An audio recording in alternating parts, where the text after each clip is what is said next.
Hey guys, and welcome to the first ever Graphic Geeks podcast. Now, we mentioned on Twitter that we were going to be bringing you lots and lots of cool new segments of the Graphic Geeks YouTube channel, and this happens to be one of them.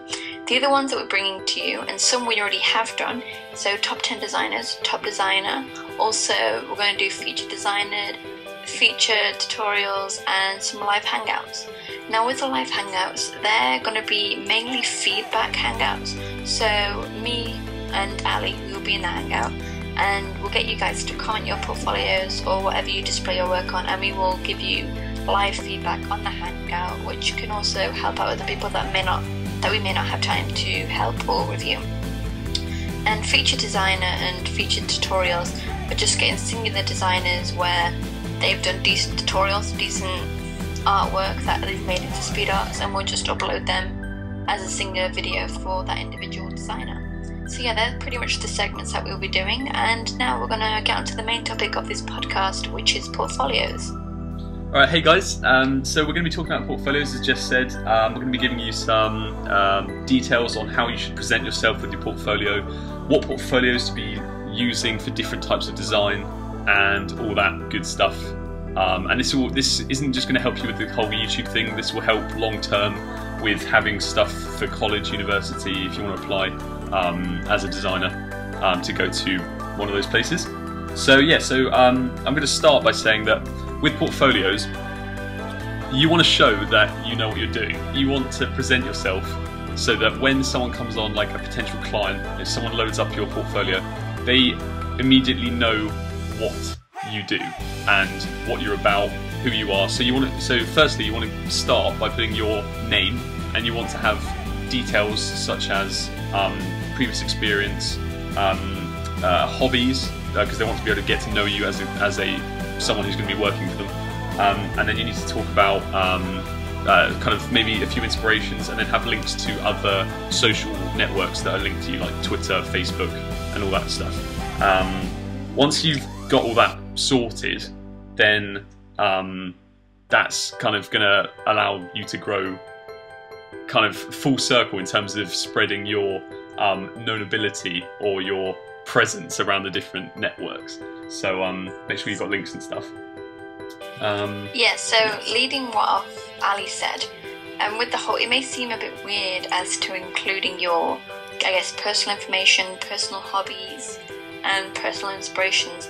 But if you're going to someone for work, or if someone's coming to you for work, you want to be able to know the person. You don't just want to see something that they've designed. You want to be able to trust the person, because you have to kind of form a bond. So you can't just have a complete stranger. If you're paying a complete stranger to do your work, you want to know them a tiny bit, or at least have some kind of trust that they're going to get the job done within the deadline that you need it for. Exactly. Yeah, this is true. So this is why on my personal website, I've got, like, you should always have an about page. Like, there should be an about something, and you just give some information about yourself. Like, I've talked about how I liked design as a child and moved through my life as a designer and all this kind of stuff. So just show a little bit about you, so that they can get to know you. Yeah, and with websites, guys, one thing that you do kind of want to include is, most people have a stereotypical view of websites where it needs to be like, I was born here, I studied here, I have this amount of period time of me designing, I've designed for this person, I design like this. You know, you don't want to keep it in the stereotypical view of like an about page for a website. You want to be unique, you want to stand out. So like, I'm going to use an example from Ali's website. On his, I don't know if it's on his CV page or on his about page, he's got a bit where he's like, on a child I used to like draw on walls, and I used to get told off for drawing on walls. And that's just like kind of a quirky fact just to include on your website, so you show some kind of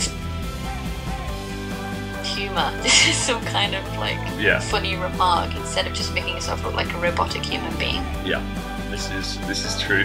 Yeah, so make sure that that's all done on your portfolio. That's a big part of it. People don't think that it is, but it really is.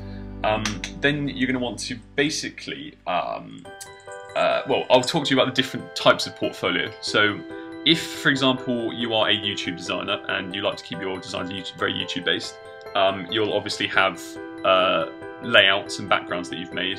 You'll have things like thumbnails, you'll have avatars, you'll have all of that YouTube related design, even moving into stuff like Twitch overlays and video borders and things like that.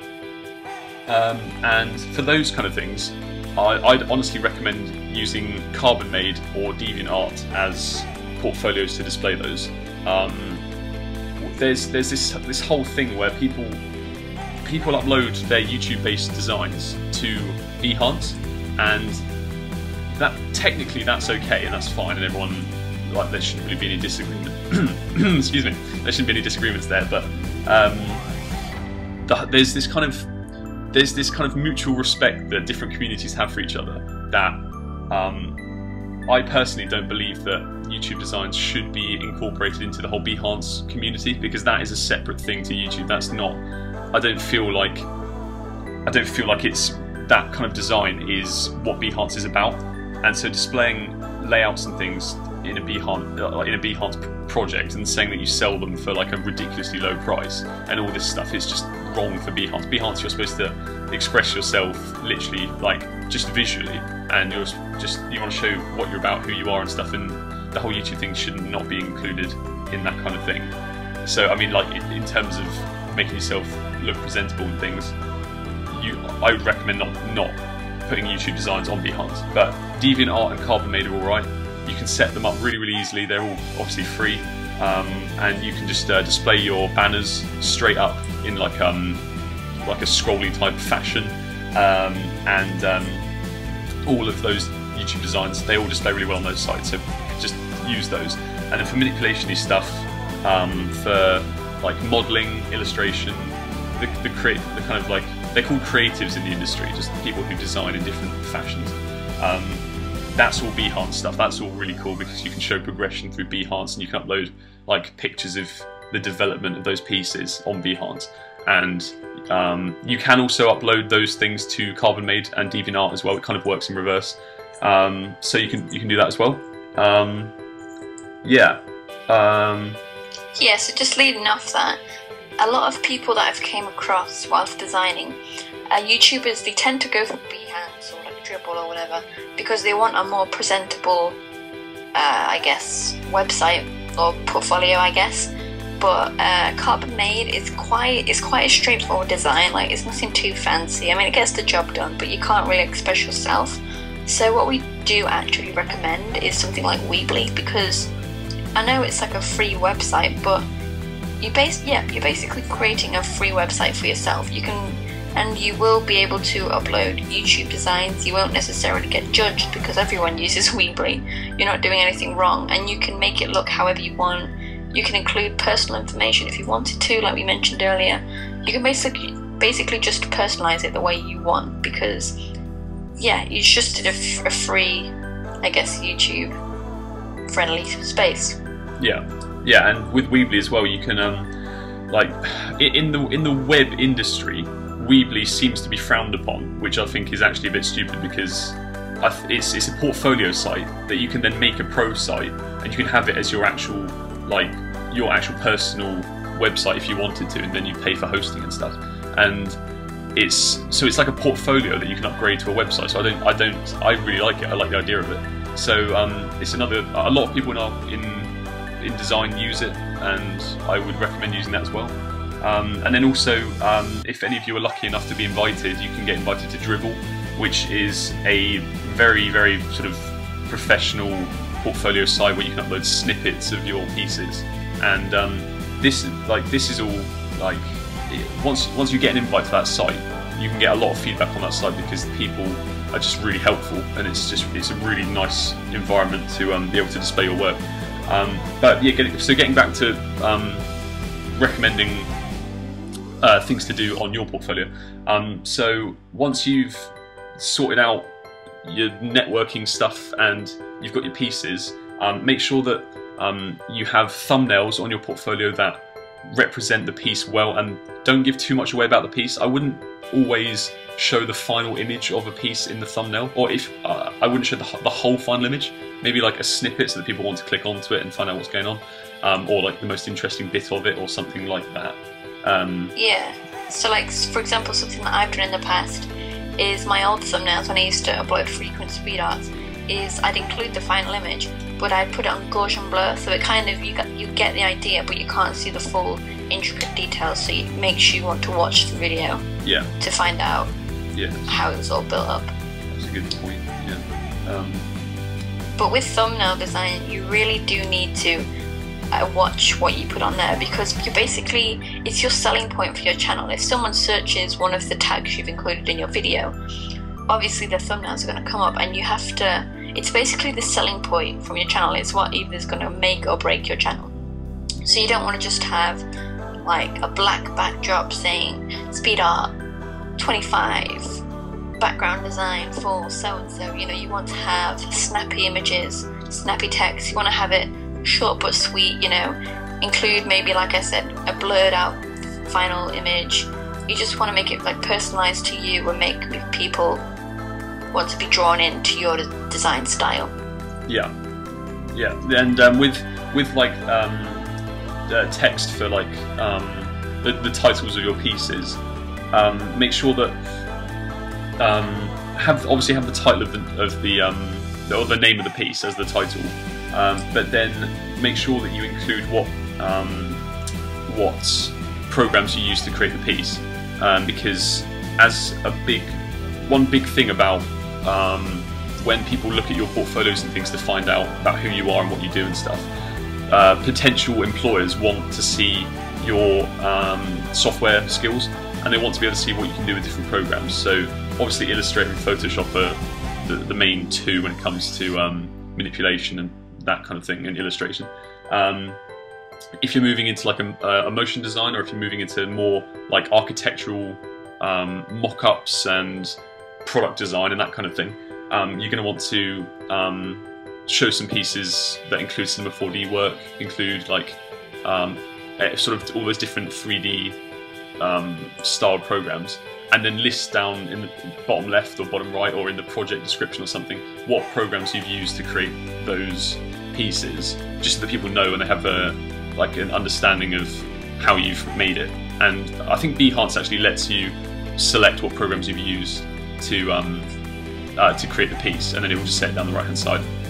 So just make sure that you, when you're publishing projects on Behance, make sure that you do fill in all of the boxes and things that they give you to fill in. Like, don't just publish the project with the title. Like, where you can, like you want to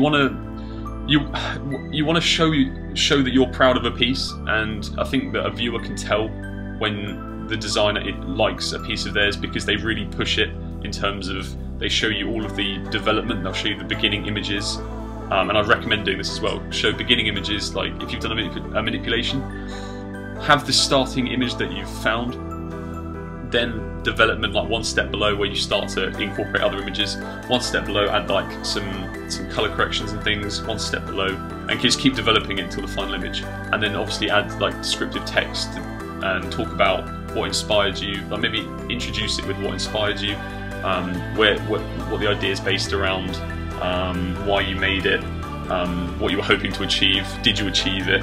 Kind of, I know it sounds quite school project-y, but really that is so helpful when it comes to people looking at you, to employ you, to pay you money to do some designs and stuff.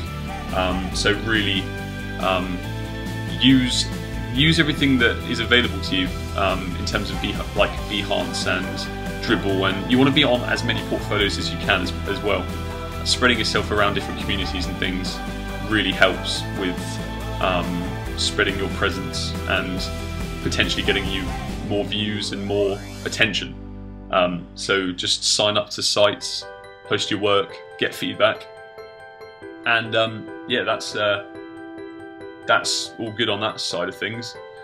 Yeah, also leading off the whole video aspect of things, say if you're going to use this for your portfolios or whatever, editing is also a crucial part. Like as Ali was saying about including all the crucial information, like time it's taken, or like nice color corrections. Like if you show effort through the editing, that's really gonna show what kind of designer you are, and potentially show how much dedication and effort you put into your work. Because say, like we mentioned earlier, if a client sees the effort you put in, they know you're gonna put 110% effort into their work. So in the long run, it will potentially get you more clients. Yeah, that's a really good point. And with clients comes more exposure and obviously some payment, and it's just all beneficial. So you might as well put the effort in early to then be ready for potential employment in the future. That's another thing as well. Like, people think that people don't realise how long design takes, and people don't realise that they need to start now with their portfolios and things to be ready for the future, because jobs are going to start coming like flying in if you've got really nice portfolios. At university at the moment, they're making me work on my portfolio.